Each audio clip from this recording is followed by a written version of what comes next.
বিসমিল্লাহির রহমানির রহিম। আসসালামু আলাইকুম ওয়া রাহমাতুল্লাহি ওয়া বারাকাতুহু। দয়া করে সম্পূর্ণ শুনে আপনারা মন্তব্য করুন। আজকের আয়োজনে যা থাকছে: তাবলিগ জামাতের আমির হবেন মামুনুল হক, মোহাম্মদ আসাদুল্লাহ ফকির। চারদিকে গুঞ্জন, তাবলিগ জামাতে পড়েছে নাকি হেফাজতের হাত। সাতপন্থী জুবায়ের পন্থীর নামে চলবে না আর তাবলিগ জামাত। তাবলিগ জামাতের আমির হবেন মামুনুল হক, বলেছেন তার অনুসারীরা। সাতপন্থী জুবায়ের পন্থী কি হক সাহেবকে আমির হিসাবে মানবেন তারা? নাকি মামুনুল পন্থী বা হক সাহেব পন্থী নামের হবে আরেকটি দল? মাওলানা মামুনুল হকের নেতৃত্বে চলবে কি তৃতীয় পন্থী এই দল? ঘোষণা হচ্ছে, মামুনুল হকের নেতৃত্বে চলবে তাবলিগ জামাত, নাকি সামনে আসছে তাবলিগ জামাতের আরো বড় সংঘাত। কারো মুখে শোনা যাচ্ছে তাবলিগে নাকি রাজনীতি ঢুকেছে। হেফাজতে ইসলাম নাকি এই ষড়যন্ত্র করে বিবেক করেছে।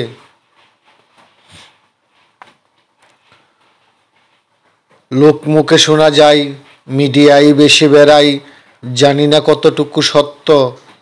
সবাই জানে তাবলিগ জামাত এমন একটি দল যা রাজনীতি মুক্ত। দাওয়াতের কাজ নেই আগের মতো, চলছে দলাদলির পাইতারা। ইসলাম এখন হাসির পাত্র, হাসছে যত কাফের মুশরিকরা। বিশ্ব ইজতেমা আসলেই জমে উঠে তাবলিগ জামাতের সংঘাত। এক মুসলিম ভাই অন্য মুসলিম ভাইকে করে হত্যা আর আঘাত। এমন তো ছিল না তাদের কাজ, কি হলো তাবলিগ জামাতে? সারা বিশ্বে দাওয়াতের কাজ চলে, সমস্যা শুধু বাংলাদেশেতে। তাবলিগ জামাতের আমির হবেন মামুনুল হক, নাকি একতা করবেন? আমার মতে আমির হওয়ার চেয়ে মানুষের কাছে বেশি সম্মান পাবেন। যদি উনার হাত ধরে তাবলিগ জামাত একতা ফিরে পায়, এমনিতেই মুসলমান উনাকে চাইবে আমিরের জায়গায়।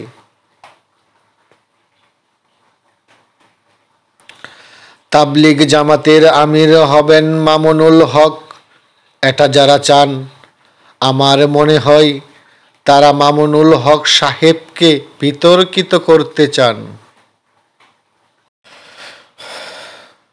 সাতপন্থী জুবায়ের পন্থীদের এক কাতারে আনার মতো কে আছে? এটা মাওলানা মামুনুল হক। অনেক মুসলমান তাই বলছে।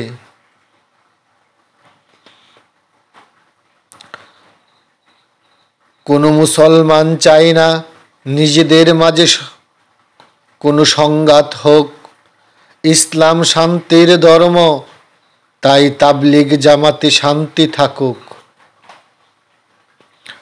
তাবলিগ জামাতের আমির হবেন মামুনুল হক, এটা চাই না। ওনার হাত ধরে তাবলিগে শান্তি ফিরে আসুক, এটা সবার কামনা।